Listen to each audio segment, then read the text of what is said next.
Hello everybody and welcome back to Love English. I'm Sabrah. And I'm Leila.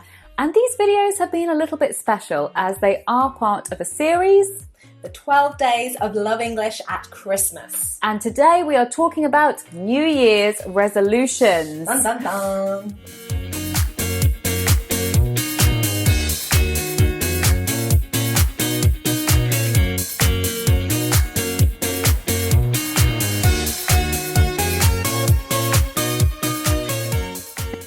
So guys, we are talking New Year's resolutions, setting those New Year's resolutions, and we want to know what yours are. That's right, guys. New Year's resolutions are notoriously difficult to keep. And we're going to be sharing ours with you today and our experiences of whether we've kept ours in the past. And we want to know what your New Year's resolutions is and how much you think you're going to stick to those. In the meantime, we're also going to be learning lots of phrasal verbs, expressions, lots of vocabulary, so stay tuned. So Leila, what is your New Year's resolution, or what are your New Year's resolutions? You might have a few.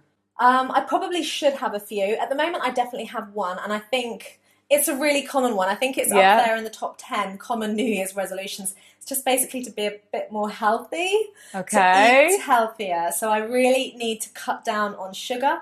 I probably need to cut down on alcohol. We'll think about that. I'm not cutting it out. I'll cut down. But yeah, I think for me, I just need to eat a little bit more healthy. I need to eat like you. Okay, you need to eat more healthily like me. I don't always eat healthily. I do eat a lot of sugar. Good.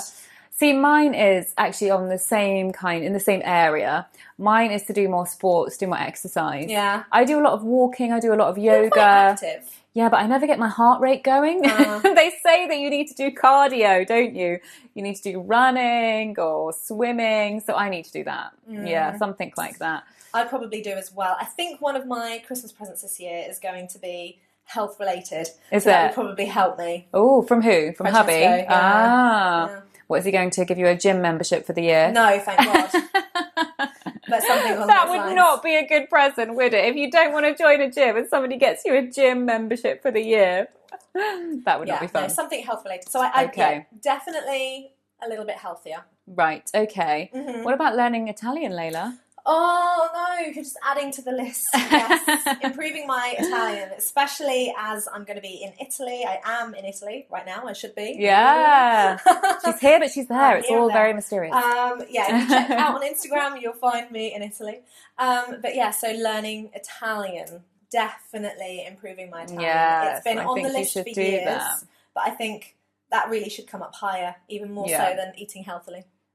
Good, okay. And yeah, mine is to do more of our kind of business goals, as Love English business goals. Mine is to write some more courses, to get some of our kind of joint goals as Love English accomplished. I'd like to reach, we would like to reach lots of subscribers, hopefully 200,000 subscribers or more by the end of this year, this new year that's coming, 2020. Ooh, that's ambitious. We'll see. We'll get there. No, not this year, by the end of next year. 2020? Yeah. Oh, we'll be on 500. Hopefully, yeah.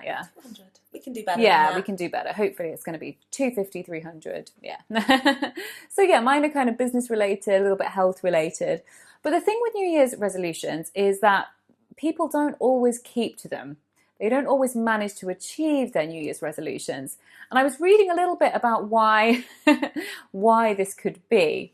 And one of the things, which is quite interesting, was that the word resolution is quite a strong word. So when people say, I've got a New Year's resolution, it's quite like, it suggests that they must do it. And human nature is that when somebody must do something, when they feel forced, they actually feel they don't want to.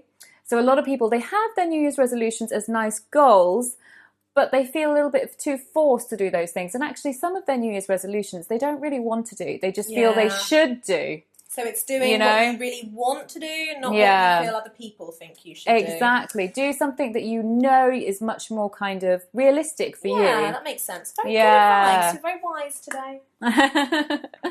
Why do you think people don't keep to their New Year's resolutions? Oh, because January is a horrible month. Yeah. I think January, in the West, over here, in kind of the Northern Hemisphere, it's dark, dingy, wet, grey. It's just, the days are really short.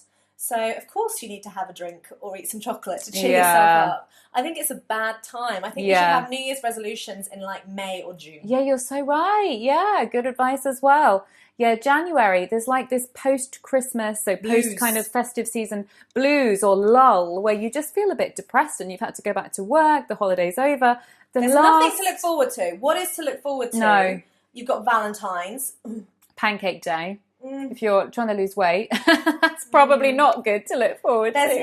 There's nothing to look forward to, and the winter's still dragging out.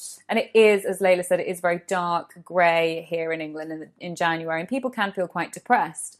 So exactly, they're not going to feel like eating a big healthy salad or going to the gym. They're probably going to feel like... In the winter, you need like comfort food. You need comfort food, exactly, yeah. So we really want to know, guys, what's it like in your country? Do people stick to their New Year's resolutions? Or is it a thing? Do you actually make New Year's resolutions? You know, is it even something that you do? Is it a custom? Crazy Brits that do it. Yeah. So, Leila, I've got an important question to ask you. Go for it. Do you think that you would be capable of doing... Capable. Good choice of word. Good word. Do you think you'd be capable of doing dry January, which is no drinking for the whole of January, no alcohol, not water. Yeah, poor Leila. I think I could. Okay. I think I'd miss a gin and tonic at the weekend, but I think I could. Yeah. I just find it anything where you cut out. So to cut out is to stop consuming, eating, drinking something completely.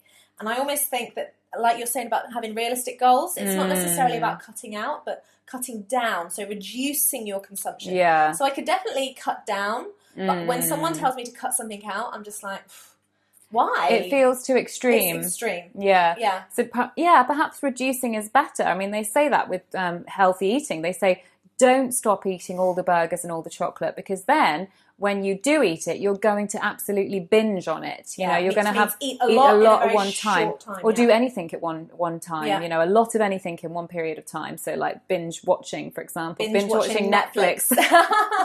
Which we love doing. Yeah.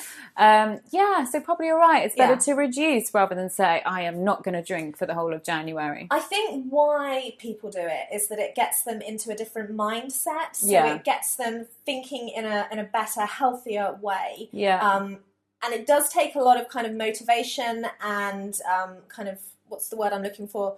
Motivation. Strength, resolve. Yeah. Yeah. But once you've done it, you would automatically be a little bit healthier and drink a little bit less in the case of dry January. So it's having like a new health regime. Yes. Rather than...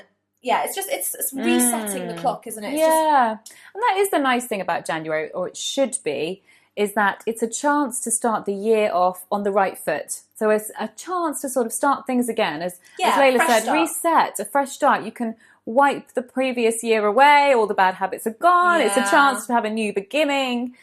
And hopefully, I mean, I do hope that lots of people do, you know, manage to start being healthier and things like that. Although I did read a depressing statistic. What's that? And that was only 8% of people in the UK achieve their New Year's resolutions, so actually accomplished them.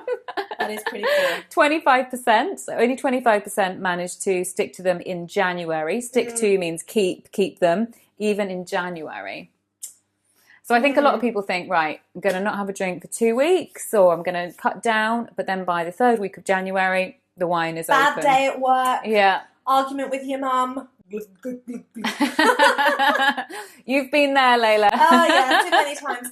I think though in January you feel that you need to do something extreme, because people often overindulge over the Christmas period. They eat too much, they drink too much, and they feel a bit rubbish. Yeah. By the time it gets to January. Yeah. So it is just an extreme detox. Quick. Yeah, it can be a detox. Quick. But it can be lots of things. I mean, perhaps we should talk about our ones from this year, and if you kept to them. I never had any. I really don't bother. Oh, That's wow. bad, isn't it? I will this year. It will be eating more healthily and learning Italian. Well done. But yeah, and I'll start while in Rome. Oh, fantastic! When in Rome, maybe that will Italian. Yes, that will inspire you. Hopefully, No, I do always pick up more Italian when I'm there. Yeah, for sure. Mine was to learn, keep up with my Spanish. You did improve and your my Spanish Italian a bit. a tiny bit. I didn't really keep to mine enough. To be honest, I find it hard to have the time. We haven't had the time. Yeah, I think that's the other thing with New Year's resolutions. People sometimes say things that they would love to do, but actually, realistically, again, have they really got time for that? I mean, I love salsa dancing, and I wanted to do salsa dancing this year. I haven't had the time. I just managed to keep to yoga. That's good. It's not too bad. I think it's really important that you don't always look at the things that you didn't succeed in, Yeah. but the things that you did. Yeah, exactly. That's also having a good mindset, and a positive mindset. And a good piece of vocabulary here is, guys, don't beat yourself up. There I was beating myself up. Oh, I haven't done this, I haven't done that. And that's not very nice to be beating yourself up, making yourself feel bad. Yeah. Yeah, exactly. Well done, me. I did keep to yoga. So that is it, guys. We want to know what your New Year's resolutions are, and give us some tips. Share tips with each other. Please do. How do you keep to them? How do you stick to them? How do you stay determined and motivated? Exactly. And are New Year's resolutions, guys, are they a thing in your country? Or what do you do to kind of recognise that the new year is a new chance to start again? What do you do to mark the new year? Thank you so much for watching. We cannot wait to see you in the new year with loads more lessons, courses, exciting stuff from Love English. That's right, guys, and we have a very exciting end of year video to share with you. So make sure you keep an eye on our channel for that one. We'll see you soon, guys. Bye-bye. Hello, everybody, and welcome back to Love English. Now, these videos have been a little bit special as they are part of a series, which is... Love English What is this? What? 12 Days of Christmas. Okay. Let's try one more time. We're not in the mood, are we? We've got to get into it. Okay.